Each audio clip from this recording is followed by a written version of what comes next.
Tomorrow morning they would come for her. The sheriff had given her until dawn. Benjamin Cross stood waiting in town with a warrant and a smile that promised destruction. The children she had grown to love would be torn from her arms. The man who had asked her to marry him was 3 days away, racing through the desert with proof that might never arrive in time. Clara Whitmore had spent 6 months hiding from her past. Now her past had found her. And she had one night to decide: run again or stand and fight for the only family she had left. But this story does not begin with the accusation. It begins with two little girls' tangled hair and a woman who had nothing left to give except love. The morning sun painted gold across the dusty plains of Dusty Hollow, Arizona Territory, 1885. Thomas Caldwell stood at the kitchen window of his modest ranch house watching his two daughters walk toward the schoolhouse in town. His coffee had gone cold in his hand. He had not noticed. Something had been bothering him for weeks now. Every morning, Emma and Molly left the house with their hair loose and tangled, refusing his clumsy attempts to brush it. His fingers were made for roping cattle and mending fences, not for the delicate work of caring for daughters who needed things he did not know how to give. Yet every evening, they returned home with the most beautiful braids he had ever seen, intricate patterns woven with wildflowers and ribbons that seemed to appear from nowhere. Thomas was not a man who asked too many questions. Since his wife Catherine had passed 2 winters ago from fever, he had barely kept the ranch running while raising 2 little girls alone. Some days he felt like he was drowning on dry land. Some days he wondered if the girls could see right through him, could see how terrified he was of failing them. But tonight he decided he would ask. The evening meal was simple: beans, cornbread, and the last of the dried beef. Emma, who was 8 years old with her mother's green eyes, ate quietly. She had her mother's way of watching everything, taking it all in before speaking. Molly, only 6 and missing her 2 front teeth, hummed a song Thomas did not recognize, a melody that seemed to drift in from somewhere far away. Thomas set down his fork. "Girls," he began, "I need to ask you something." Both daughters looked up at him. In their faces he saw Catherine, the curve of their cheeks, the way their eyebrows lifted when curious. It still hurt to look at them sometimes. A beautiful kind of hurt. "Your hair," he continued. "Every day you come home with those pretty braids. I know I did not do them. Mrs. Patterson at the general store said she did not do them. Miss Weatherby at the school said the same." Emma and Molly exchanged a glance, the kind of glance that held a secret between sisters. "You can tell me," Thomas said gently. "You are not in trouble." Little Molly spoke first because she could never hold anything inside for long. Her words tumbled out like water over rocks. "The lady at the old stagecoach stopped, does it, Papa?" Thomas felt his heart tighten. The old stagecoach stop. He knew exactly what building she meant. "What lady? She lives there?" Emma explained, her voice soft and careful. "She does not have a real house. She sleeps in the old building where the stagecoaches used to stop before they built the new station on Main Street." Thomas knew the place. It was an abandoned wooden structure at the edge of town, its roof half collapsed, its windows empty of glass. He had passed it 100 times without ever thinking someone might be living inside. The whole town had been whispering about seeing lights there at night. Old Pete swore he had seen a figure moving behind those broken windows. Some folks had started calling it haunted. A ghost, they said. A woman's ghost. "She is so nice, Papa," Molly added, her eyes bright with innocent trust. "She waits for us every morning. She has a brush that used to belong to her mama, and she sits us down on an old crate and she braids our hair so pretty." Emma nodded. "She says our hair reminds her of honey and sunshine. She says we are the prettiest little girls in all the territory." Thomas did not know what to see. His daughters had been visiting a homeless woman every morning without telling him. He should have been worried. He should have been protective. Any father would demand answers, would forbid such meetings with strangers. But instead, he felt something else entirely. He felt grateful. For 2 years, his daughters had gone without a mother's touch, without the gentle hands that knew how to make a little girl feel beautiful. He had tried so hard to be enough for them. He had learned to cook meals that would not poison them. He had learned to wash clothes without shrinking them too badly. He had learned to read bedtime stories with different voices for each character, the way Catherine used to. But there were parts of mothering that he simply could not replicate, no matter how hard he tried, and somehow a stranger had filled that space. "What is her name?" Thomas asked. Miss Clara, Emma said, but she told us to call her Miss Clary. Does she have family? Both girls shook their heads. Their faces grew serious in the way children's faces do when they sense they are touching something sad. She said she had a husband once, Emma said quietly, and a little girl too. But they went to heaven a long time ago. She said our mama is probably taking care of her little girl up there, and that is why she wants to take care of us down here. Thomas's throat tightened. He pushed back from the table and walked to the window, staring out at the darkening sky so his daughters would not see the tears forming in his eyes. The stars were beginning to appear. Catherine used to say that when someone we love goes to heaven, they become stars. They watch over us every night. He wondered if she was watching now. That night, after the girls had gone to bed, Thomas sat on the porch with his cold coffee and thought about the woman at the stagecoach. Stop. Clara. Miss Clary. A woman who had lost everything and still found it in her heart to braid a stranger's daughter's hair every morning. He thought about the town's whispers, the ghost stories, the way people talked about the abandoned station like it was cursed. They were afraid of her, he realized, afraid of what they did not understand. But his daughters were not afraid. They had walked right up to her and let her into their lives. Children had a way of seeing past the things that blinded adults. Thomas made a decision. Tomorrow he would go to the stagecoach stop himself. The next morning, Thomas told the girls to go ahead to school. He would catch up with them later, he said. Then he saddled his horse and rode toward the old stagecoach stop at the edge of town. The building was worse than he remembered. The wooden boards were gray and splintered from years of neglect. The sign that once read Dusty Hollow Stage Station hung crookedly from a single nail, swinging in the wind like a broken promise. Tumbleweeds had gathered against the eastern wall, and the whole place looked like it might collapse with the next strong wind. Thomas dismounted and approached slowly. His boots crunched on the dry ground. Somewhere nearby, a crow called out harsh and lonely. "Hello," he called out. "Anyone here?" For a moment, there was only silence. The wind whispered through the cracks in the walls. Then he heard movement from inside. Footsteps. Hesitant ones. A woman appeared in the doorway. She was younger than he expected. Perhaps 30 years old, though hardship had etched lines around her eyes that made her seem older. Her hair was the color of autumn leaves, a deep reddish brown that caught the morning light. It was pulled back in a simple braid. Her dress was faded and patched in several places, but it was clean.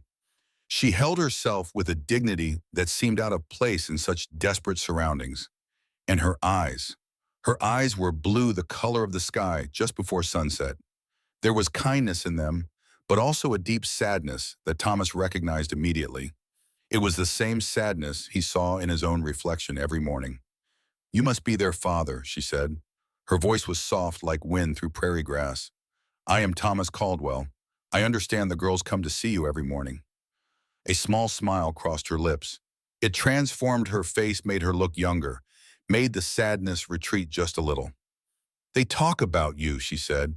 "They say you make the worst biscuits in Arizona territory, but you try so hard that they eat them anyway." Despite himself, Thomas laughed. It was the first real laugh he had produced in longer than he could remember. The sound surprised him, like finding a forgotten coin in an old coat pocket. "That sounds about right," he admitted. "My wife was the cook. I never learned properly." He looked at her more closely now. She stood in the doorway like a guardian of some sacred space, protective but not hostile. Behind her, he could see into the dim interior of the building. A small pile of blankets arranged neatly in one corner. A lantern, a worn leather bag, and a silver hairbrush that glinted in the faint light. "My name is Clara Whitmore," she said. "I suppose you have questions?" "I suppose I do." She gestured toward an old crate by the door. "Please sit. It is not much, but it is what I have." Thomas lowered himself onto the crate. Clara sat on another crate across from him, smoothing her patched skirt with hands that trembled slightly. He noticed how thin she was, how the bones of her wrists stood out beneath her skin. "I came here 6 months ago," Clara began.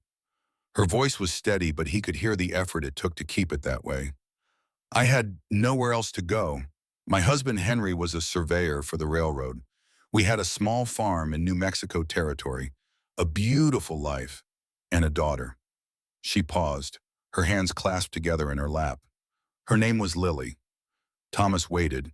He understood the weight of speaking a lost loved one's name aloud, the way it could feel like swallowing broken glass.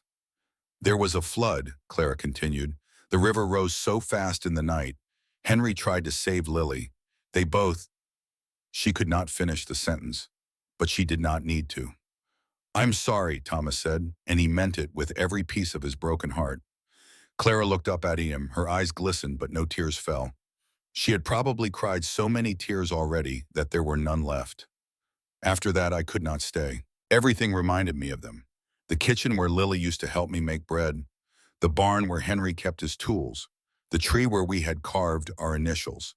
I sold what little we had and started walking. I did not know where I was going. I just knew I could not stop moving. Because if I stopped, the grief would catch up with me and swallow me whole.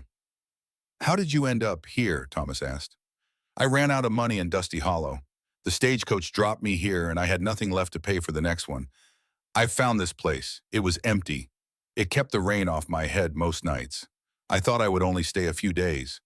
But then, she looked up at Thomas and her eyes glistened with tears that she refused to let fall. Then I saw your daughters, Emma and Molly. They were walking past one morning. Their hair was all tangled and their ribbons were falling out, and they were trying so hard to fix each other, but neither of them knew how. Her voice caught. She pressed a hand to her chest. All I could think was that their mother was gone too. I could see it in the way they held each other's hands. I could see it in the way the older one kept looking back at the younger one to make sure she was still there. Thomas felt his own eyes growing wet. He blinked hard. I called out to them, Clara said. I do not know what made me do it. I just knew I had to help. And they came to me without any fear, like little birds landing on an open hand. I sat them down and I brushed their hair. And I braided it, just like I used to do for Lily. Her voice broke on her daughter's name. And for that one moment, she whispered, I felt like maybe I still had a purpose. Maybe I was still someone. Maybe all this pain meant something if I could just make two little girls feel loved. Thomas sat in silence for a long moment. The morning sun had risen higher now, casting long shadows through the broken windows. He could hear the distant sound of the town waking up. Wagons rolling down Main Street, shopkeepers opening their doors. He thought about what Clara had said, about needing a purpose, about pain meaning something. He understood that feeling. He had felt it himself after Catherine died. The desperate search for meaning in meaningless loss. The need to believe that all the suffering had some reason behind it. Come work at the ranch, he said finally. Clara looked at him with surprise. Her mouth opened, but no words came out. I need help with the girls, Thomas continued. I need someone who knows how to do the things I cannot do. Braiding hair, mending dresses, teaching them to be young ladies. I can offer you a room in the house. 3 meals a day and a small wage. It is not much, but it is honest work, and you would have a real roof over your head. Mr. Caldwell. Thomas, please. Thomas, she said his name carefully like she was testing how it felt on her tongue. I could not impose like that. What would people say, a woman living in a widower's home? Thomas thought about Mrs. Patterson at the general store, who had never met a piece of gossip she did not love. He thought about Mrs. Pearson, the wealthy widow who seemed to run the town's moral compass like a tyrant. He thought about all the whispered judgments and sideways glances. People can say what they want, he said. I stopped caring about gossip the day I buried my wife. My daughters need someone, and you need a home. That is all that matters to me. Clara studied him for a long moment.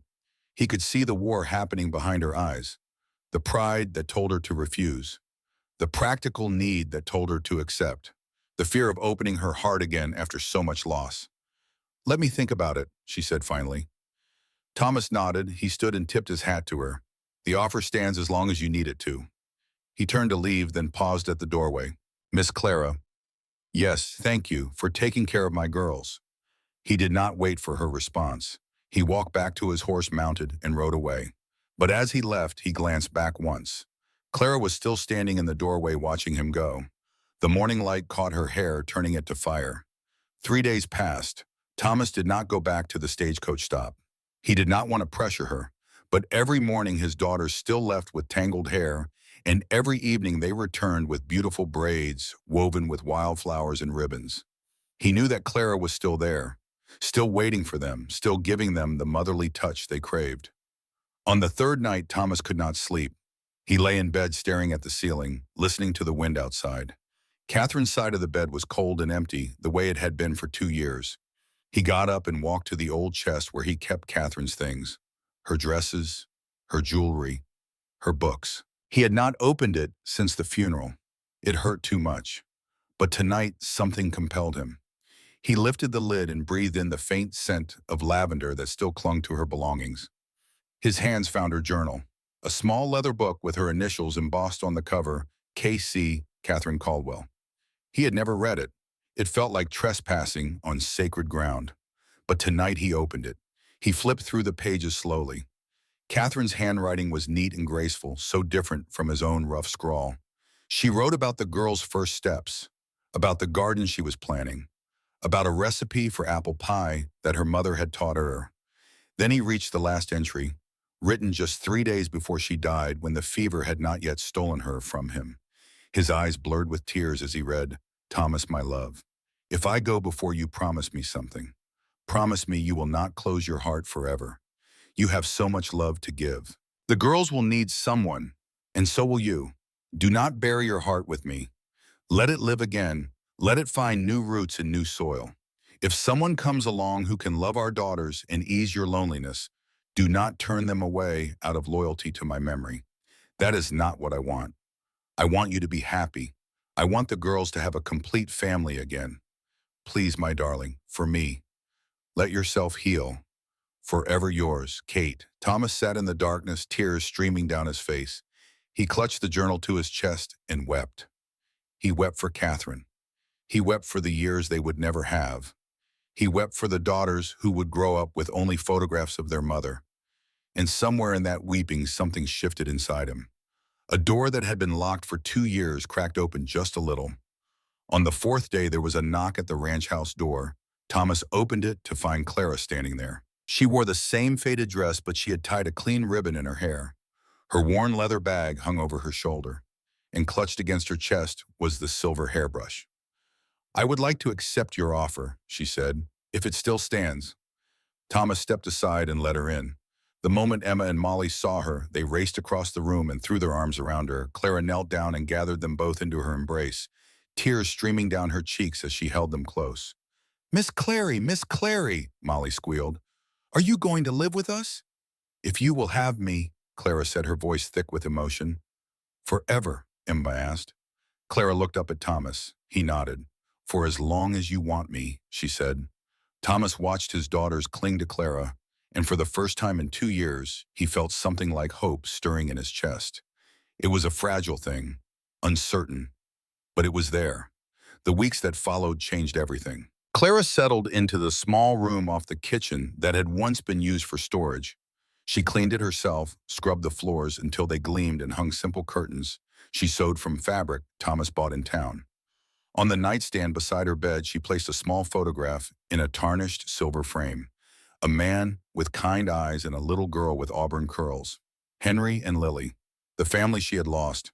She transformed the house in ways Thomas had not expected. Not through grand gestures, but through small ones.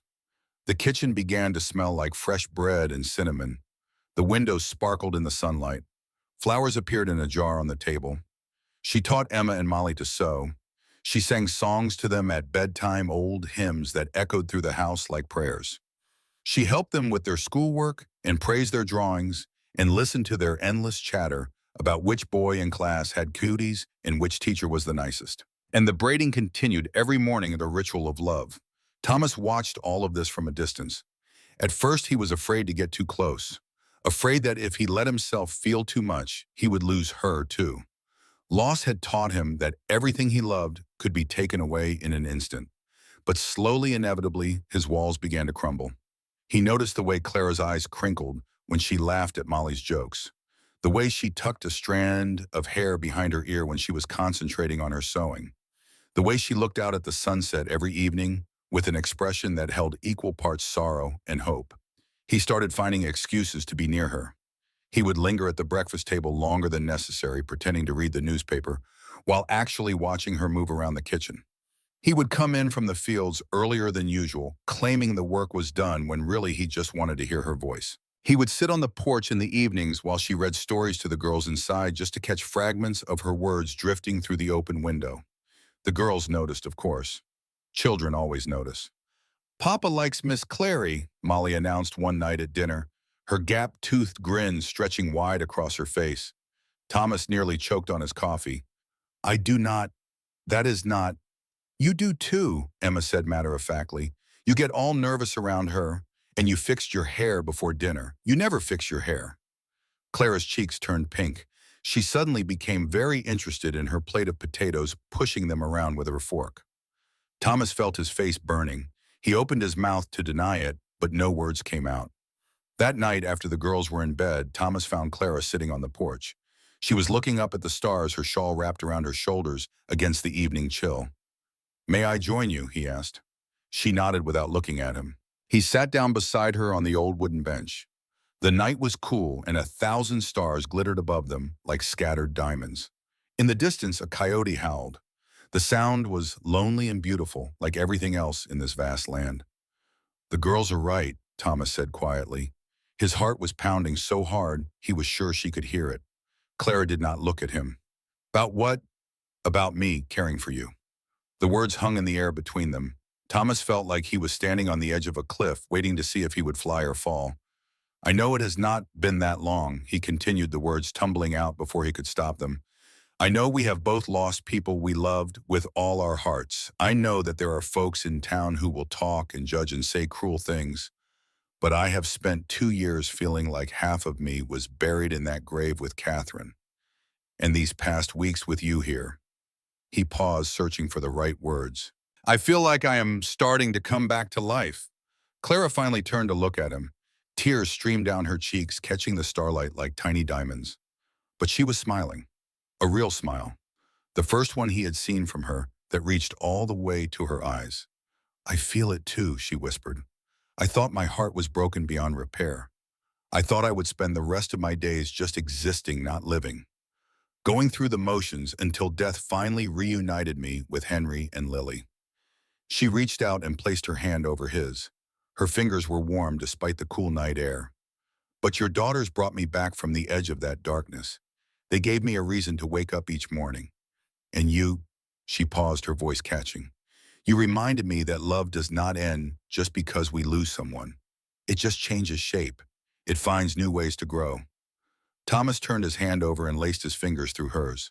They sat like that for a long time, watching the stars wheel slowly overhead. Two broken people beginning to heal. But what neither of them knew, what they could not possibly have known, was that their fragile peace was about to be shattered. Because that very night in the back room of Mrs. Harriet Pearson's general store, a letter was being written. A letter that would bring Clara's past crashing into her present. And 3 days right away, a man named Benjamin Cross was already on his way to Dusty Hollow. A man with cold eyes and a colder heart. A man who had been searching for Clara Whitmore for 6 long months. He had finally found her. And he was coming to collect what he believed she owed him. The storm was coming. Clara just did not know it yet. The weeks that followed Clara's arrival at the Caldwell Ranch were the happiest Thomas had known since Catherine's death. The house that had felt so empty for 2 years now hummed with life. Laughter echoed through the rooms. The smell of fresh bread filled the kitchen every morning. And his daughters, his precious Emma and Molly, bloomed like wildflowers after rain. Clara had a gift for making a house feel like a home. She rose before dawn each day, stoking the fire and preparing breakfast before the girls woke. She mended clothes with stitches so fine they were nearly invisible. She taught Emma how to make pie crusts that flaked just right, and she showed Molly how to gather eggs without frightening the chickens. In the evenings, she read stories by lamplight, doing different voices for each character until the girls giggled themselves to sleep.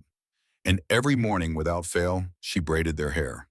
Thomas watched her work one morning, standing in the doorway of the kitchen with his coffee growing cold in his hands.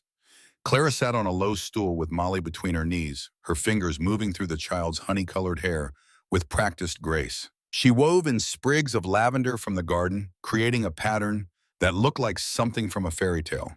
Hold still, little one, Clara murmured. Almost done. It tickles, Molly giggled. Beauty sometimes tickles. That is how you know it is real.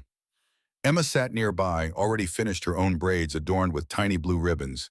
She was watching Clara with an expression that made Thomas's heart ache. It was the way she used to look at Catherine, like a daughter looking at her mother. Thomas cleared his throat. All three of them looked up at him. I was thinking when he said about going into town today.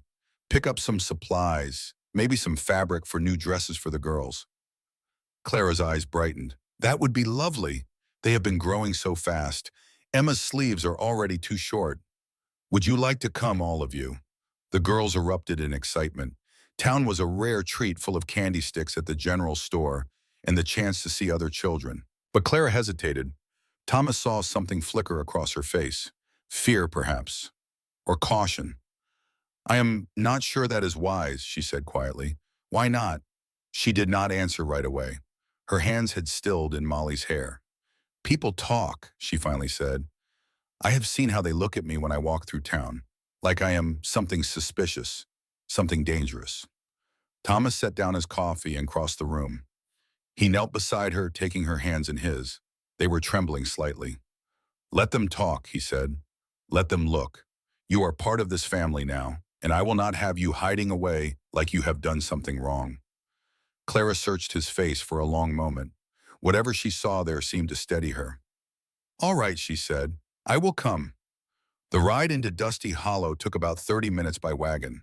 The girls chattered the whole way, pointing out birds and clouds and asking endless questions. Clara sat beside Thomas on the driver's bench, her hands folded in her lap, her eyes scanning the horizon with that watchful look she sometimes got. Thomas noticed that she always seemed to be looking for something, or someone. He did not ask about it. Everyone had their secrets. Everyone had their shadows. Main Street was busy for a Tuesday morning. Wagons lined up outside the feed store. Cowboys lounged on the porch of the saloon. Women in bonnets moved between shops, baskets on their arms. It was the ordinary bustle of a frontier town going about its business. But when the Caldwell wagon rolled past, conversations stopped. Thomas felt the weight of stares pressing against them. He saw Mrs. Patterson pause in the doorway of her shop, her mouth falling open. He saw old Mr. Henderson tip his hat, then lean over to whisper something to the man beside him. And standing on the porch of the general store, arms crossed over her chest, was Mrs. Harriet Pearson. She was a large woman, both in body and in presence. Widow of the late Harold Pearson, who had made his fortune in cattle before a bad heart took him 10 years ago. She owned half the buildings on Main Street and seemed to believe that gave her ownership of the town's morals as well. Her eyes locked onto Clara like a hawk spotting a mouse. Stay close to me, Thomas murmured. He helped Clara down from the wagon, then lifted the girls out one by one. They walked toward the general store together, a family unit, and Thomas felt a surge of defiance rise in his chest. Let them stare. Let them whisper. He had nothing to be ashamed of. The bell above the door jangled as they entered. Mrs. Pearson was behind the counter now, having moved with surprising speed for a woman her size. Her assistant, a nervous young man named Timothy, was restocking shelves in the back. Mr. Caldwell, Mrs. Pearson said, her voice dripping with false sweetness. What a surprise. And you have brought company. Mrs. Pearson, I need 10 pounds of flour, 5 of sugar, and some fabric for the girls' dresses. Of course, Timothy will help you with the dry goods. Her eyes had not left Clara. And who might this be? I do not believe we have been properly introduced. Clara lifted her chin. Clara Whitmore. I am helping Mr. Caldwell with the household and the children. Whitmore. Mrs. Pearson rolled the name around like she was tasting it. I do not know that name. Where are you from, Miss Whitmore? New Mexico territory. And what brings you all the way to Arizona? Thomas stepped forward. Mrs. Pearson, we are here to shop, not to be interrogated. If you would kindly show Miss Whitmore to the fabric section, we would appreciate it. Something cold flickered in Mrs. Pearson's eyes, but she smiled, showing too many teeth. Of course. Right this way, dear. She led Clara toward the back of the store. Thomas watched them go, feeling uneasy. He turned his attention to gathering the supplies he needed, keeping one eye on the girls as they pressed their noses against the glass jar of candy sticks. Papa, can we have one, please? One each, no more. Their delighted squeals filled the store. Thomas smiled despite his worry. At the fabric section, Mrs. Pearson was showing Clara various bolts of cloth. She held up a pretty blue calico printed with tiny flowers. This would be lovely for the older girl. Emma, is it? Yes, she would like that. And for the little one, perhaps this yellow, it would complement her coloring. Clara nodded, running her fingers over the fabric. She seemed to be relaxing the tension easing from her shoulders. You know, Mrs. Pearson said casually, a stranger passed through town last week. Well-dressed man, said he was from New Mexico territory. Clara's hand froze on the fabric. He was asking about a woman, auburn hair, about 30 years old. Said she had run away from some trouble back home. The color drained from Clara's face. I told him I had not seen anyone matching that description. Mrs. Pearson's smile had turned predatory. But perhaps I should take another look around town. What do you think, Miss Whitmore? Clara's voice came out barely above a whisper. I think you should mind your own business, Mrs. Pearson. The older woman's eyes widened. Then she laughed, a harsh sound that drew attention from across the store. My, such spirit for a charity case. I wonder what secrets you are hiding behind those pretty blue eyes. Thomas appeared at Clara's side. Is there a problem here? Mrs. Pearson's expression smoothed into innocence. No problem at all, Mr. Caldwell. Just getting to know your new employee. She said the last word with a twist that made it sound dirty. Thomas took the fabric from Clara's numb hands. We will take 4 yards of each. Put it on my account. He guided Clara toward the front of the store, one hand on the small of her back. He could feel her trembling. Timothy, ring us up, he called out. We are leaving. They paid quickly and gathered the girls. As they walked out the door, Thomas heard Mrs. Pearson's voice carry across the store. Such a shame about Thomas Caldwell. His wife barely cold in the ground, and he is already taking up with strays. Clara flinched as if she had been slapped. Thomas wanted to turn around and say something, wanted to defend her honor, but the girls were there watching with wide eyes, and he would not let them see him lose his temper. Come on, he said gently, let us go home. The ride back to the ranch was silent. The girls sensed something was wrong and, for once, did not chatter. Clara stared straight ahead, her hands clasped so tightly in her lap that her knuckles had gone white. It was not until they were back home, with the girls occupied in the barn, visiting the new kittens, that Thomas finally spoke. What did she mean about a man asking questions? Clara was standing at the kitchen window, her back to him. Her shoulders were rigid. It is nothing. Clara. She turned around. Her eyes were red, though she had not cried, not yet. There are things about my past, she said slowly, that I have not told you, things I am not proud of. Thomas felt his heart sink, but he kept his voice steady. I am listening. Clara walked to the kitchen table and sat down heavily. She looked suddenly exhausted, like the weight she had been carrying had finally become too much. When I told you about Henry and Lily, about the flood, I did not tell you everything. She paused, gathering herself. After they died, I was alone. I had no family, no money, just a small farm that I could not manage by myself. I thought I would starve, or worse. Her hands twisted in her lap. There was a man in our town, Benjamin Cross. He owned the bank. He was wealthy and powerful, and everyone respected him. He came to me a few days after the funeral, offered his condolences, said he wanted to help me. Something dark passed over her face. At first I was grateful. He gave me money for food, helped me find a buyer for the livestock. I thought he was being kind. But he was not, Thomas said quietly. No, he was not. Clara stood up and walked back to the window. She could not seem to look at Thomas while she spoke. He wanted payment for his help. When I refused, he became angry. He said I owed him. He said if I did not comply, he would take everything I had left, the farm, the house, everything. Thomas's hands clenched into fists. What did you do? I ran. In the middle of the night, I packed what I could carry, and I ran. I thought that would be the end of it. She turned to face him. Her eyes were bright with unshed tears. But before I left, I took something from him. Something he had stolen from my husband. Thomas waited. Money, Clara said. $500. Henry had been doing surveying work for the railroad. Benjamin Cross was handling the finances, but Henry had discovered that Cross was skimming, taking money that was meant for the workers' wages and putting it in his own pocket. Your husband found out. He found out. He had proof, documents showing the discrepancies. He was going to report it to the railroad authorities. Clara's voice broke. The flood came 2 days later. Henry and Lily died, and suddenly there was no one left to accuse Benjamin Cross of anything. Thomas was beginning to understand. The money you took, it was the proof, the documents.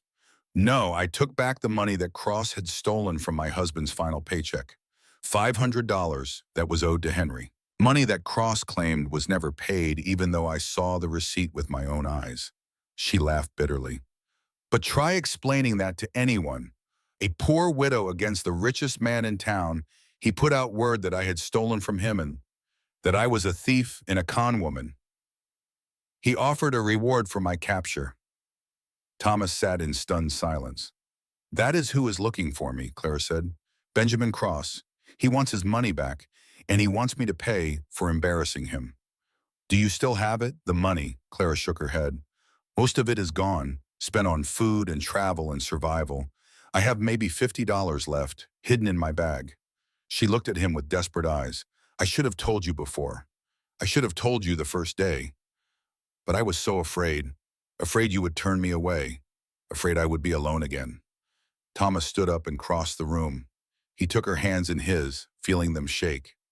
You are not alone, he said. Not anymore. You do not understand. If Benjamin Cross finds me, if he comes here, he will not just take the money. He will destroy me. He will destroy anyone who helped me. Let him try. Clara stared at him. Thomas, I mean it. His voice was firm. I have faced drought and disease and blizzards and outlaws. I buried my wife and kept going. I will not be frightened by some crooked banker from New Mexico. This is different. He has resources, connections. He can make our lives impossible. Then we will deal with it when it comes. Together. He lifted her chin with one finger, forcing her to meet his eyes. I do not care about your past, Clara. I care about who you are now. I care about the woman who braids my daughter's hair and teaches them to bake and makes this house feel like a home again. That is all that matters to me. Clara's composure finally broke. Tears streamed down her face as she collapsed against his chest. He held her tight, stroking her hair, murmuring words of comfort that he was not sure either of them believed. But in that moment, it was enough. In that moment, they had each other, and they would face whatever came together. 3 days later, Eleanor Caldwell arrived. Thomas saw the stagecoach pull up to the house from the barn where he was mending a fence post. His stomach dropped when he recognized the woman who stepped out. She was tall and severe, with iron gray hair pulled back in a tight bun. She wore an expensive traveling dress in deep purple, and she carried herself like a queen surveying her kingdom. Her eyes, the same green as Catherine's, swept over the property with barely concealed disdain. Eleanor, Catherine's younger sister, they had never liked each other. Thomas, her voice was cold as winter ice. I received some disturbing news. I came as soon as I could. Thomas wiped his hands on his trousers and walked toward her. Eleanor, I was not expecting you. Clearly not. Her eyes moved past him to the house where Clara had appeared in the doorway with the girls beside her. So it is true, Eleanor said. You have moved another woman into my sister's home. This is my home, and Clara is here to help with the children. Help, Eleanor's lip curled. Is that what they call it nowadays? She strode toward the house without waiting for an invitation. Thomas hurried to keep up. Eleanor, wait, but she was already at the porch steps looking down at Clara with undisguised contempt. You must be the charity case I have heard about. Clara did not flinch. I am Clara Whitmore. You must be Catherine's sister. The girls have told me about you. Have they? Eleanor turned her sharp gaze to Emma and Molly, who had pressed themselves against Clara's sides. Come here, girls. Let me see you. Neither child moved. Emma, Molly, I said come here. It is all right, Clara murmured, gently pushing them forward. Go say hello to your aunt. The girls shuffled toward Eleanor. She bent down and examined them like livestock at auction, checking their teeth, their hair, their Fingernails. Well, she said finally, at least you have not starved them. Their mother would be relieved. Eleanor. Thomas's voice carried a warning. She straightened and turned to face him. We need to talk. Privately. Thomas glanced at Clara, who gave a small nod. Girls, help Miss Clara with dinner. I will be in shortly. He led Eleanor to the barn, away from listening ears. The moment they were alone, Eleanor whirled on him. Have you lost your mind completely? I do not know what you mean. You know exactly what I mean. I received a letter from a concerned citizen of this town. A Mrs. Pearson. She informed me that my brother-in-law has taken up with a vagrant woman of questionable character and is allowing her to help raise my nieces. Thomas felt anger rising in his chest. Mrs. Pearson should learn to mind her own affairs. Mrs. Pearson is looking out for the welfare of those children, which is more than I can say for their father, but I am doing everything I can for them. By bringing a stranger into their home, a woman no one knows anything about, for all you know, she could be a criminal, a thief, a murderer. That is absurd. Is it? Eleanor's eyes narrowed. Mrs. Pearson also mentioned that a man came through town recently, looking for a woman matching Miss Whitmore's description. A man from New Mexico. He was asking about a theft. Thomas went cold. I see from your face that this is not news to you. Eleanor's voice dripped with satisfaction. So you do know something. Tell me, Thomas, what exactly has this woman done? Nothing. She has done nothing wrong. Then why is someone looking for her? Why is there talk of theft? It is complicated. Complicated. Eleanor laughed harshly. Everything is complicated when a pretty face is involved. Catherine warned me about this. She said you had a soft heart, that you would be easily manipulated by anyone with a sad story. Thomas's hands clenched. Do not bring Catherine into this. Catherine is the reason I am here. She made me promise on her deathbed that I would watch over her children, that I would make sure they were raised properly. And I intend to keep that promise. She stepped closer, her voice dropping to a dangerous whisper. If you do not send that woman away, I will take legal action. I will petition the courts for custody of Emma and Molly. I have money and influence in Tucson. I have friends in high places. Do you really want to fight that battle? Thomas felt like he had been punched in the gut. You would not. Try me. They stared at each other, locked in a silent battle of wills. Outside, Thomas could hear the girls laughing as they helped Clara prepare dinner. The sound felt like a knife in his heart. I will give you until the end of the week, Eleanor said finally. Send the woman away, and we will forget this ever happened. Refuse, and I will do what I must to protect my sister's children. She brushed past him and walked toward her waiting stagecoach. I will be staying at the boarding house in town, she called over her shoulder. I will expect your answer by Friday. Thomas watched her go, his mind racing. He had until Friday, 5 days to find a way out of an impossible situation. That night, Thomas and Clara sat on the porch after the girls had gone to bed. The stars were out in force, scattered across the sky like diamonds on black velvet. The air was cool and smelled of sage and mesquite. She will do it, Thomas said quietly. Eleanor does not make idle threats. Clara sat with her hands folded in her lap, staring at nothing. Then I should leave. No. Thomas, be reasonable. I will not be the cause of you losing your daughters. I could not live with that. You are not going anywhere. He reached over and took her hand. It was cold despite the warmth of the evening. We will find another way. There has to be another way. What other way? She has money, power, connections. What do we have? Thomas was silent for a long moment. Then he said something that surprised even himself. The truth. Clara looked at him. You said Henry had proof, documents showing what Benjamin Cross had done. That Cross was stealing from the railroad. Yes, but those documents are gone, lost in the flood, or destroyed. Are you sure? Clara frowned. What do you mean? Thomas turned to face her fully. You said Henry was careful, methodical. A surveyor has to be. Would he really have kept such important documents in only one place? Something flickered in Clara's eyes. Hope, maybe, or the memory of hope. He used to say that a wise man always has a backup plan. He was meticulous about his records. He made copies of everything. Where would he have kept them, the copies? Clara thought hard, her brow furrowed. He had a friend, a lawyer in Santa Fe, Harrison Wells. They served in the war together. Henry trusted him completely. She looked up at Thomas with dawning realization. Before Henry died, he mentioned sending a letter to Harrison. Something about insurance in case anything happened. I did not think much of it at the time. I was distracted with Lily being sick.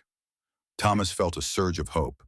If those documents exist, if we can prove what Cross did, then his accusations against you become meaningless. He is the criminal, not you. But Santa Fe is hundreds of miles away, and we only have 5 days. I can make it there in 2 days if I ride hard one day to get the documents and 2 days back. 5 days total. It will be close, but I can make it. Clara shook her head. It is too dangerous. What if Cross is already on his way here? What if he arrives while you are gone? Then you lock the doors and stay inside with the girls. Sheriff Cooper is a good man. He will not let anyone harm you without cause. Thomas, he squeezed her hand. Clara, I am going to marry you. She stared at him speechless. I know I should do this properly, he continued, the words spilling out. With a ring and a bended knee and a fancy speech, but I do not have time for any of that. I love you, the girls love you, and I am not going to let some greedy banker and my bitter sister-in-law tear this family apart. Clara's eyes filled with tears. You barely know me. I know enough. I know you are kind and strong and brave.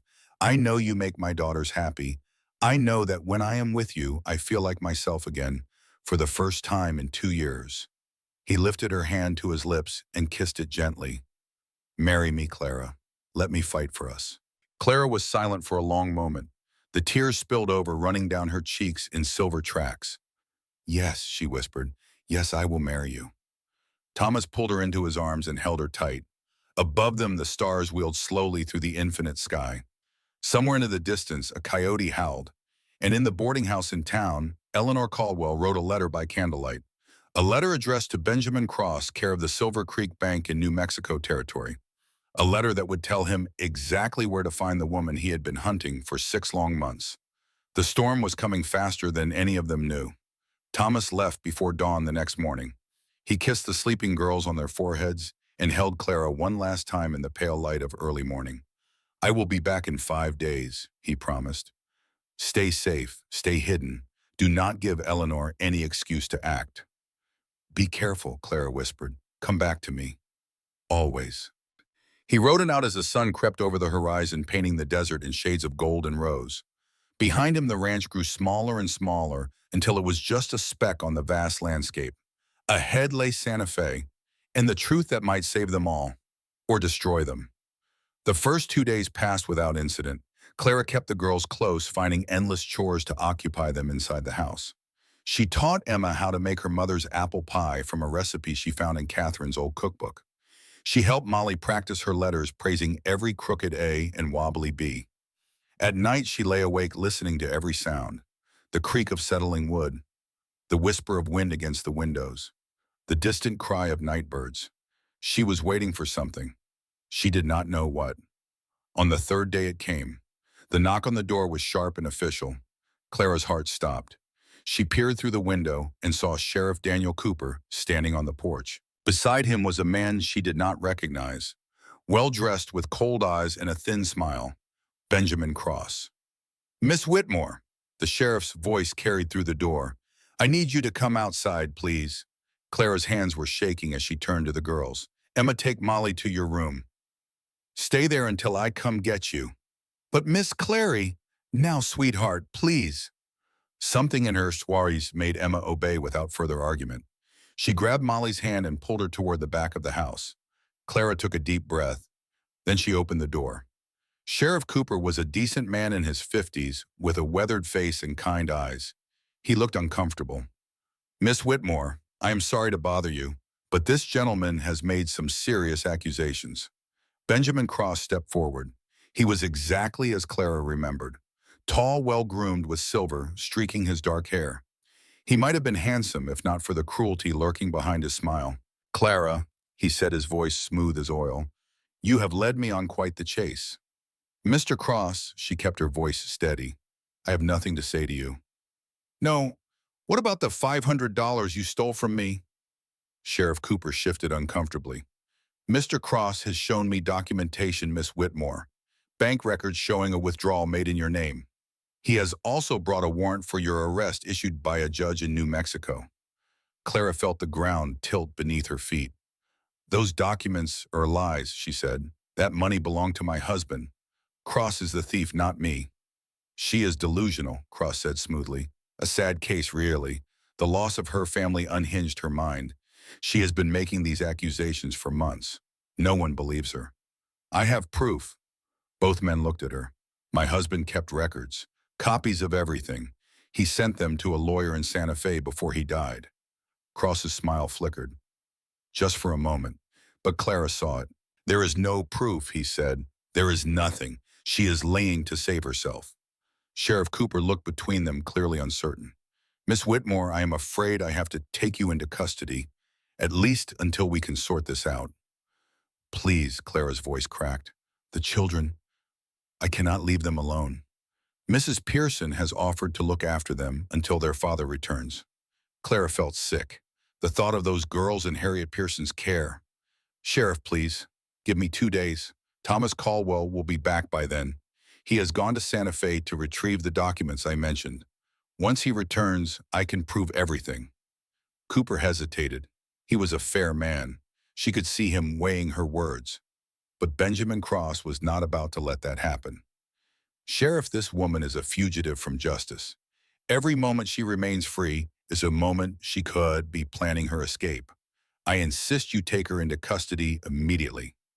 Now hold on. I have a warrant. Cross's voice hardened. Signed by a judge. You are obligated to honor it. The sheriff's jaw tightened. I know my obligations, Mr. Cross, but I also know that rushing to judgment rarely serves justice. He turned to Clara. I will give you until tomorrow morning. That is all I can do. If Mr. Caldwell is not back by then, I will have to take you in. Thank you, Clara whispered. Cross looked furious, but he managed to compose himself. Very well, tomorrow morning. I will be waiting. He tipped his hat with exaggerated courtesy and walked back to his horse. Sheriff Cooper lingered for a moment. I am sorry about this, Miss Whitmore. I know Thomas Caldwell. He is a good man. If he trusts you, well, that counts for something in my book. Thank you, Sheriff. He nodded and followed Cross back toward town. Clara stood on the porch long after they had gone, watching the dust settle on the road. Her heart was pounding so hard she could feel it in her throat. Tomorrow morning. Thomas would not be back by then. Santa Fe was too far. Even if he rode through the night, he could not make it in time. She was out of options. Unless...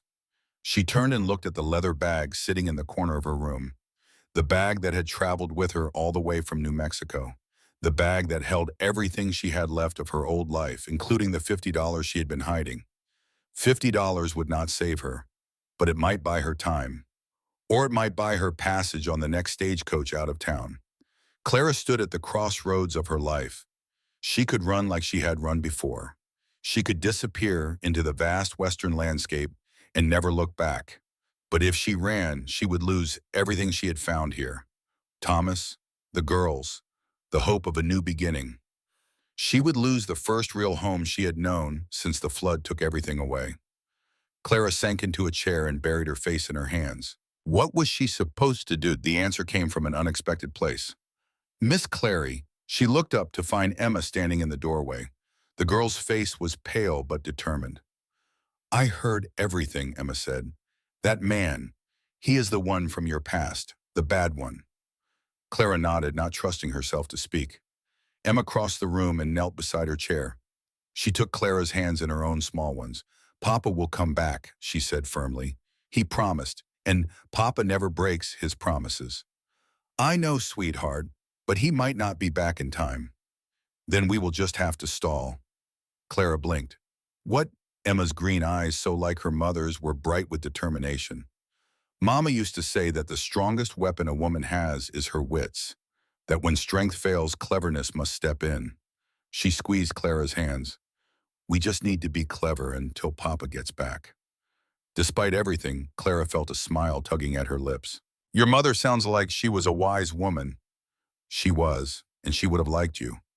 Clara pulled Emma into a hug, holding her tight. I love you, she whispered. You and Molly both, no matter what happens. I love you too, Miss Clary. Emma pulled back and looked her in the eye. Now, let us make a plan. And so they did.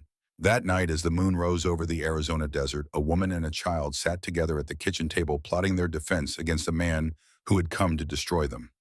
Somewhere between Dusty Hollow and Santa Fe, Thomas Caldwell pushed his horse harder than he ever had before. And in the boarding house in town, Benjamin Cross poured himself a whiskey and smiled at his reflection in the mirror. Tomorrow, he thought. Tomorrow, it all ends. But he was wrong. It was only beginning. The morning came too fast. Clara had not slept. She had spent the night preparing, thinking, praying for a miracle that seemed less and less likely with each passing hour. The girls had finally fallen asleep around midnight, curled together in Emma's bed like two kittens seeking warmth. Now the sun was rising over the desert, painting the sky in shades of blood and gold. A beautiful morning, perhaps her last morning of freedom. Clara stood at the window and watched the road. Empty. No sign of Thomas, no cloud of dust announcing a rider approaching at full gallop. He was not going to make it. She had known this, really. Santa Fe was too far. Even riding through the night, even pushing his horse to its limits, the journey could not be completed in time. She had hoped anyway because hope was all she had. Now even that was slipping away. A knock at the door made her heart stop. She did not need to look to know who it was. But she looked anyway, peering through the curtain with fingers that trembled, despite her best efforts to stay calm. Sheriff Cooper stood on the porch. Beside him was Benjamin Cross, dressed in a fine black suit as if attending a funeral. Behind them stood two deputies, their faces grim. And standing slightly apart, watching with satisfaction, was Eleanor Caldwell. Clara closed her eyes and took a deep breath. This was it. She walked to Emma's room and gently shook the girls awake. Their sleepy faces looked up at her with trust. That broke her heart. Miss Clary, what is wrong? I need you both to be very brave, Clara said softly. Can you do that for me? Emma's eyes went wide with understanding. They are here. Yes, Molly began to cry. No, no, Miss Clary, you cannot go. You cannot leave us. Clara gathered both girls into her arms and held them tight. She breathed in the scent of their hair, memorizing it. She felt their small bodies pressed against hers, their hearts beating fast with fear. Listen to me, she said, her voice steady despite the tears streaming down her face. No matter what happens today, I want you to remember something. You are loved, you are precious, and nothing that anyone says or does can ever change that. But your papa will be home soon. He will fix everything. I need you to trust him. Can you do that? Emma nodded, her jaw set with determination. We will wait for Papa. He will come. That is my brave girl. Another knock, more insistent this time. Miss Whitmore, it is time. Clara kissed each girl on the forehead. Then she stood, smoothed her dress, and walked to the door. She opened it with her head held high. Sheriff Cooper had the decency to look uncomfortable. Miss Whitmore, I am sorry. I waited as long as I could. I understand, Sheriff. You are doing your job. Benjamin Cross pushed forward, his eyes gleaming with triumph. Finally, I have been waiting months for this moment. I am sure you have. Where is the money, Clara? The $500 you stole from me. Clara met his gaze without flinching. I did not steal anything. That money belonged to my husband. You know that as well as I do. Lies. He turned to the sheriff. You see, she is delusional. Arrest her. Sheriff Cooper stepped forward with handcuffs. Miss Whitmore, I need you to come with me. We will sort this out at the jailhouse. Clara held out her wrists. Of course, Sheriff. But before he could put the cuffs on, a small figure burst through the door. No! Molly threw herself at Clara's legs, wrapping her arms around them. You cannot take her. She did not do anything wrong. Molly, sweetheart. She is our mama now. You cannot take our mama. The word hit Clara like a physical blow. Mama. Molly had called her mama. Emma appeared beside her sister, her green eyes blazing with defiance.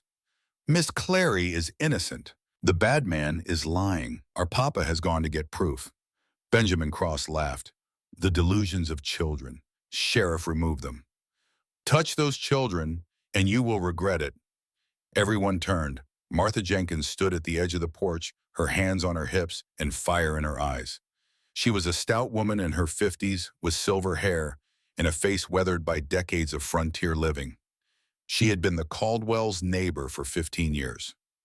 Martha, Sheriff Cooper said, "This is official business."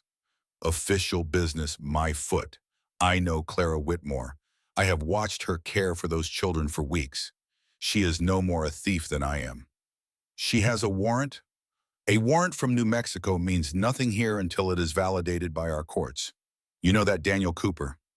You are just too afraid of this fancy banker to say so." The sheriff's face reddened. Benjamin Cross stepped forward. "Who is this woman? She has no authority here."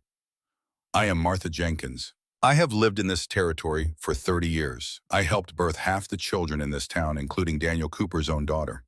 And I am telling you that something is not right about this situation." She turned to the gathered crowd. More townspeople had arrived, drawn by the commotion. They stood in clusters along the road watching the drama unfold. "This man shows up from nowhere with accusations and warrants," Martha continued, her voice carrying across the yard. "But has anyone verified his claims? Has anyone sent a telegram to New Mexico to confirm his story?" Murmurs rippled through the crowd. Sheriff Cooper shifted uncomfortably. I took him at his word. He had documentation." "Documentation can be forged. I have seen it done before." Martha pointed at Benjamin Cross. "What exactly are you running from? Mister, what are you so afraid Clara might tell people?" Cross's face had gone pale with anger. "This is outrageous. I am a respected businessman. I will not be interrogated by some frontier housewife." "Then you will not mind waiting a few days while we verify your claims. If you are telling the truth, you have nothing to fear." The crowd's murmurs grew louder. People were nodding. Martha Jenkins was well respected in Dusty Hollow. Her word carried weight. Sheriff Cooper raised his hands. All right, everyone calm down." He turned to Benjamin Cross. "Mr. Cross, in light of the concerns raised, I am going to delay this arrest until we can send a telegram to New Mexico and verify the warrant." "That is unacceptable." "It is the law. I will not railroad an innocent woman just because you are in a hurry." Cross's face twisted with fury. For a moment, Clara thought he might do something violent. But then he composed himself, smoothing his features into a mask of calm. "Very well," he said tightly. "How long?" 3 days. That should be enough time to get a response." 3 days. Clara felt hope flickering in her chest. 3 days might be enough. Thomas might return by then. The documents might arrive. "I will be watching," Cross said. He pointed at Clara. "Do not think of running. I have men posted on every road out of town." He turned and stalked away, Eleanor Caldwell following close behind. They exchanged words Clara could not hear, but the glance Eleanor shot back at her was pure venom. Sheriff Cooper let out a long breath. "That was a close one." Clara's knees nearly buckled. "Thank you, Sheriff. And thank you, Martha." Martha Jenkins crossed the porch and pulled Clara into a fierce hug. "You are family now, dear. We protect our own. I do not know how to repay you. Just keep taking care of those girls. That is payment enough."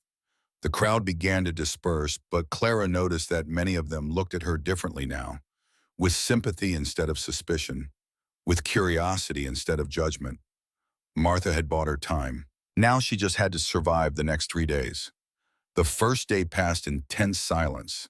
Clara kept the girls inside, away from windows, away from doors. She jumped at every sound.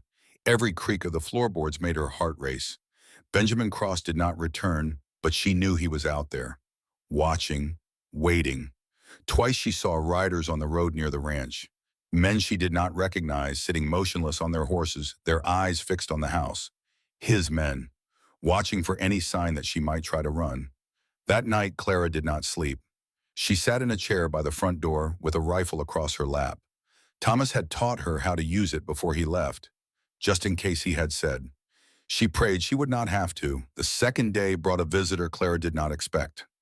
Reverend James Holbrook arrived in the late morning, his horse kicking up dust as he trotted up the road. He was a tall man with kind eyes and a gentle manner, beloved by his congregation for his thoughtful sermons and his willingness to help anyone in need.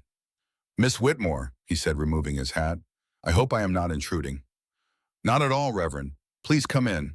She led him to the kitchen and poured him coffee. The girls hovered nearby, curious about the unexpected guest.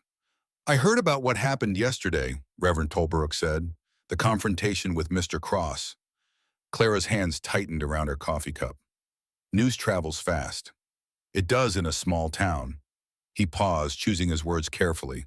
I also heard what Martha Jenkins said about verifying the claims against you. Do you believe I am innocent? The Reverend studied her face for a long moment. I believe that everyone deserves the chance to tell their side of the story. And I believe that God does not create wicked people. He creates people who sometimes make mistakes. Clara felt tears prickling at her eyes. I have made many mistakes, Reverend, but stealing was not one of them. Tell me what happened. All of it. And so she did. She told him about Henry and Lily, about the flood, about Benjamin Cross and his false accusations. She told him about running about arriving in Dusty Hollow with nothing about finding purpose in caring for Thomas's daughters. She told him everything. When she finished, the Reverend sat in silence for a long time. The only sound was the ticking of the clock on the wall. Do you have any proof of what you say? He finally asked. My husband sent documents to a lawyer in Santa Fe. Thomas has gone to retrieve them. And if he does not return in time, Clara looked down at her hands. Then I will face whatever comes. But I will not run again. I am tired of running. Reverend Holbrook nodded slowly. There is a verse in Psalms that I have always found comforting. The Lord is my light and my salvation. Whom shall I fear? The Lord is the stronghold of my life. Of whom shall I be afraid? He reached across the table and placed his hand over hers. Whatever happens, Miss Whitmore, you will not face it alone. I will stand with you. And I suspect many others will as well. Clara could not speak. She simply nodded, tears streaming down her face. The Reverend stayed for another hour, playing with the girls and telling stories that made them laugh. When he left the house, felt a little less lonely, a little less afraid. The third day dawned gray and overcast. Clouds had rolled in overnight, heavy with the promise of rain. The wind carried a chill that seemed to seep into Clara's bones. Today was the day. If Thomas did not return by sunset, Sheriff Cooper would have to honor the warrant. Clara would be arrested and taken back to New Mexico to face trial. Benjamin Cross would win. She stood at the window and watched the road, empty. Just like yesterday, just like every day.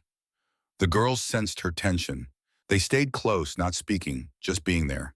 Emma held her hand. Molly pressed against her side. Hours passed. The clouds grew darker. The wind picked up. And then around midday, everything changed. A rider appeared on the road. Clara's heart leaped. But as the figure drew closer, her hope turned to ice.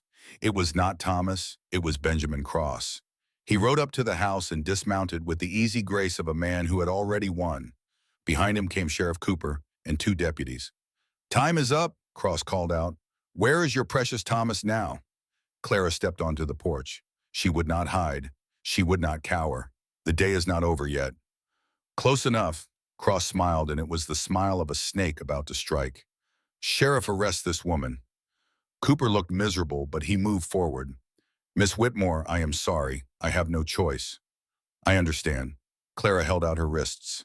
The cold metal of the handcuffs closed around them with a click that sounded like a door slamming shut. Miss Clary, Molly's scream tore through the air. The girls burst onto the porch, fighting to reach her. Emma grabbed at the sheriff's arm. Molly threw herself at Benjamin Cross, pounding his legs with her small fists. Let her go! Let her go! Cross shoved Molly away. The little girl fell to the ground, crying out in pain. Something snapped inside Clara. Do not touch her! She lunged at Cross, handcuffs and all. Her shoulder connected with his chest, sending him stumbling backward. Deputies grabbed her arms. She struggled against them, wild with rage. She is a child. How dare you? Cross straightened his coat, his face dark with anger. Add assault to the charges. This woman is clearly unstable. She is protecting her children, Martha Jenkins shouted. She had appeared from somewhere along with Reverend Holbrook and a dozen other townspeople. Any mother would do the same. She is not their mother. She is a thief and a con woman who has fooled you all. The crowd was growing, more people arriving, more voices rising. Let her go. This is not right. Someone stop this. Sheriff Cooper raised his hands. Everyone please, I am just doing my job. Your job is to protect the innocent, Reverend Holbrook said, not to deliver them to their persecutors. Cross laughed. Persecutors, I am the victim here. This woman stole from me. Did she, the Reverend's voice was calm but carried across the crowd, or did your husband steal from her, and when he threatened to expose you, did you have him killed? Silence fell. Cross's face went white. What did you say? I sent a telegram yesterday to the railroad company in New Mexico. They were very interested to hear about Henry Whitmore's claims of financial irregularities. Very interested indeed. That is slander. I will have you arrested. For what? Asking questions. The Reverend stepped forward. The truth has a way of coming out, Mr. Cross, no matter how deeply it is buried. Cross looked around at the hostile faces surrounding him. For the first time, Clara saw fear in his eyes. Then a new sound cut through the tension. Hoofbeats, fast, getting closer. Everyone turned to look at the road. A rider was approaching at full gallop. His horse was lathered with sweat, nearly spent from being pushed too hard for too long. Thomas. He reined to a stop in front of the house and nearly fell from the saddle. His clothes were covered in dust. His face was gaunt from exhaustion. But in his hand, he clutched a leather satchel. I have them, he gasped. Documents. All of them. Clara felt her legs give way. The deputies had to hold her up. Thomas staggered toward Sheriff Cooper and thrust the satchel into his hands. Harrison Wells' lawyer in Santa Fe. He had copies of everything. Every record, every receipt, every letter. Henry Whitmore documented everything Benjamin Cross stole from the railroad. Cooper opened the satchel and began leafing through the papers inside. His eyes widened as he read. This is detailed. Dates, amounts, account numbers. There is more. Thomas reached into his coat and pulled out an envelope. A signed affidavit from the railroad's chief accountant. He investigated Cross's records after receiving my telegram. The money Clara supposedly stole, it never existed. Cross fabricated the entire debt to cover his own embezzlement. Cross was backing away now, his face ashen. This is a conspiracy, a plot against me. The only conspiracy here is yours, Thomas said. He stepped toward Cross, his exhaustion forgotten. You stole from the railroad. When Henry Whitmore discovered it, you had him silenced. The flood was not an accident, was it? Clara felt the blood drain from her face. What? The dam upstream. Harrison Wells did some investigating. It was sabotaged. Someone opened the floodgates in the middle of the night. No, Clara's voice was barely a whisper. No, that cannot be. Cross paid a man to do it. The man confessed to Wells last week. He has been carrying the guilt for 2 years. Thomas turned to the sheriff. Henry and Lily Whitmore were murdered, and Benjamin Cross ordered it. The crowd erupted, shouts of anger, cries of shock, people surging forward with rage in their eyes. Cross tried to run, but strong hands grabbed him. Cowboys and farmers and shopkeepers, ordinary people who had heard enough. Let me go. I demand to be released. Sheriff Cooper stepped forward, his face grim. Benjamin Cross, I am placing you under arrest for embezzlement, fraud, and conspiracy to commit murder. He removed the handcuffs from Clara's wrists and placed them on Cross instead. Get him out of here, Cooper ordered his deputies. Lock him up before this crowd tears him apart. They dragged Cross away, his screams fading into the distance. Clara stood frozen. The world seemed to be spinning around her. Henry and Lily, murdered. Not a tragic accident, not an act of God, murder. She felt Thomas's arms around her, holding her up. Clara, look at me. She raised her eyes to his face. He was crying. This strong, stoic man was crying. It is over, he said. It is finally over. She collapsed against his chest and wept. Wept for her husband, for her daughter, for the 2 years of guilt and grief and running. It was over, and she was free. The days that followed were a blur. Benjamin Cross was transported to Santa Fe to face trial. The evidence against him was overwhelming. Railroad officials traveled to Dusty Hollow to interview Clara and review the documents. They apologized for the suffering she had endured. They offered her compensation for Henry's unpaid wages and for the loss she had suffered. Clara refused the money. I do not want his blood money, she said. Give it to the families of the workers he cheated. Eleanor Caldwell left town without saying goodbye. Some said she had gone back to Tucson. Others said she had moved east, unable to face the shame of having allied herself with a murderer. Clara did not care where she went. The people of Dusty Hollow embraced Clara as one of their own. Women who had whispered about her now invited her to quilting circles. Men who had looked at her with suspicion now tipped their hats when she passed. Even Mrs. Harriet Pearson, that fountain of gossip and judgment, offered a grudging apology. "I should not have been so quick to judge," she said stiffly. "I suppose even I can be wrong sometimes." Clara accepted the apology with grace. Holding grudges took energy she no longer had. She needed all her strength for healing and for love. Spring arrived with wildflowers and warm breezes. Thomas asked Clara to marry him under the old oak tree behind the ranch house, the same tree where he had carved his initials with Catherine's 20 years before. He knelt in the grass holding a simple gold band that had belonged to his mother. "I know I should give a fancy speech," he said, "something poetic, something worthy of you. But all I can say is this: I love you.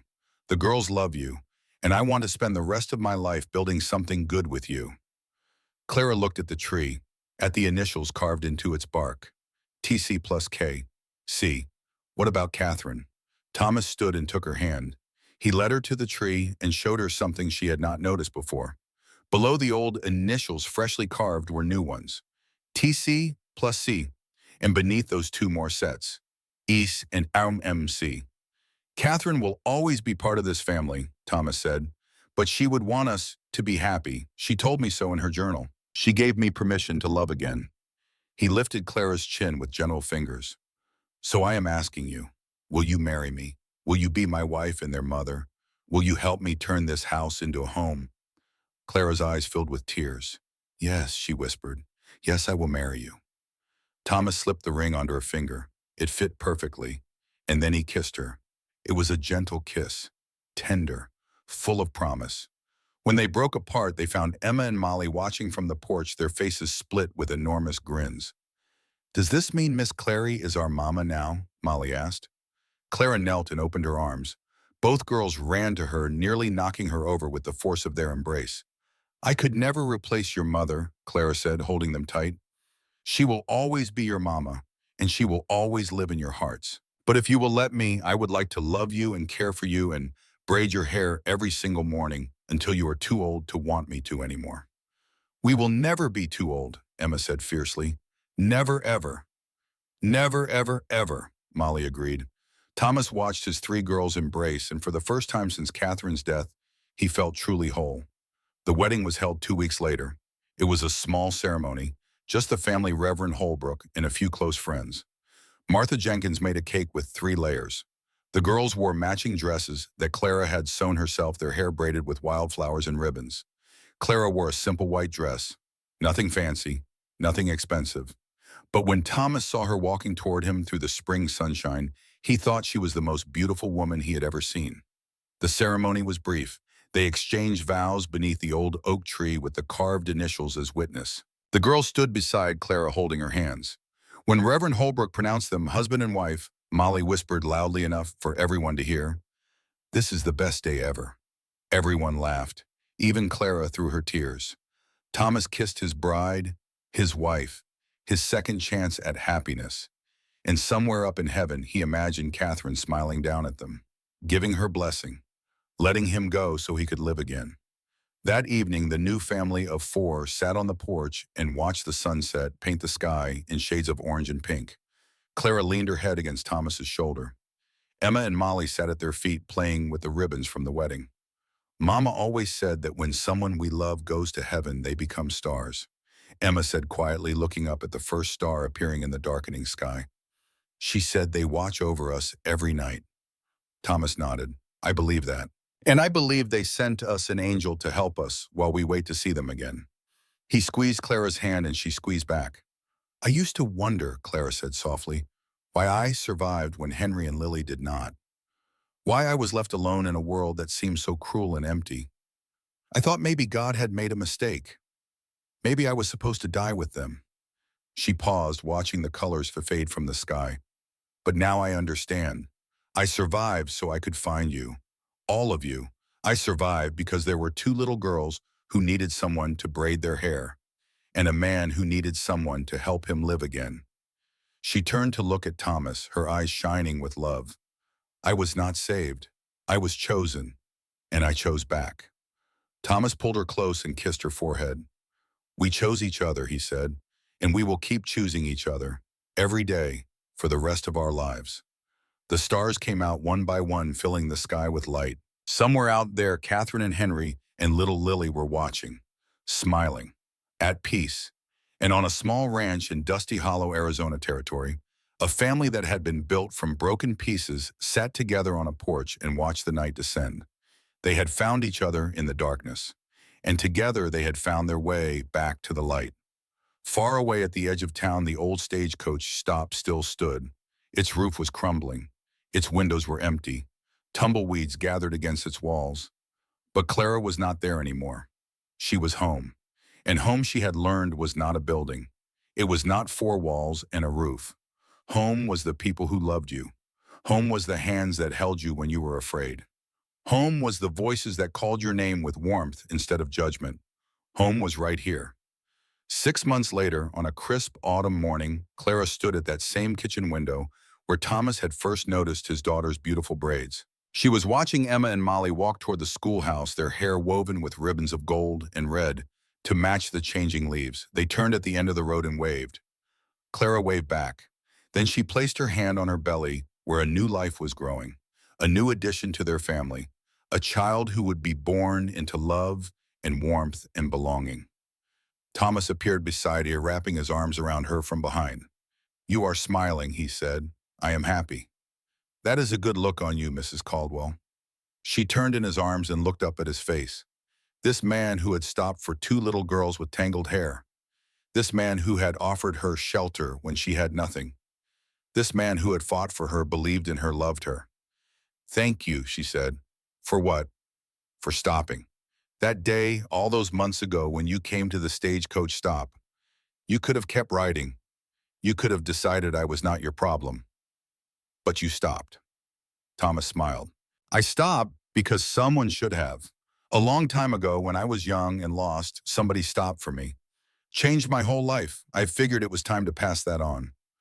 Clara rose on her tiptoes and kissed him softly. I love you, Thomas Caldwell. I love you too, Clara Caldwell. Outside, the Arizona sun climbed higher into the clear blue sky. The desert stretched out in every direction, vast and beautiful and full of possibility.